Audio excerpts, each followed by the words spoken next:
নমস্কার বন্ধুরা, পরিচলটা সবাইকে স্বাগত জানাচ্ছি। আজ আবার একটা নতুন ভিডিও নিয়ে চলে এসেছি। আজ বানাচ্ছি চিংড়ি মাছের সর্ষে দিয়ে ঝাল, সর্ষে পোস্ত দিয়ে। তো প্রথমে আমি এখানে আলু আর পেঁয়াজ কেটে নিচ্ছি, আর এই চিংড়ি মাছগুলোকে তেলে ভালো করে ভেজে নিচ্ছি নুন হলুদ দিয়ে, ঠিক আছে।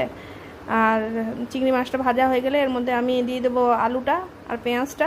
এটা একটা আমার বান্ধবীর রেসিপি, যার কাছ থেকে আমি শিখেছি, নাম হচ্ছে সোনা। এই তেলের মধ্যে এবার আমি আলুটা আর পেঁয়াজটা দিয়ে দিলাম। এবার এটাকে লাল করে ভেজে নেব ভালো করে নিয়ে এর মধ্যে আমি সর্ষে পোস্তর পেস্টটা দিয়ে দেবো।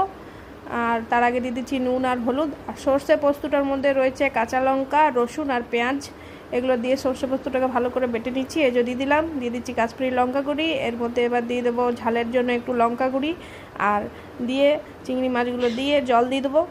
নিয়ে এবার এটা আলুটা সিদ্ধ হয়ে গেলে আর চিংড়ি মাছটা যখন একদম মাখা মাখা হয়ে যাবে তখন এটাকে নামিয়ে নেবো। দেখো মাখা মাখা হয়ে গেছে, এবার এটাকে নামিয়ে নিচ্ছি। এটা খেতে খুবই ভালো লাগে। কেমন লাগলো জানিও, সবাই লাইক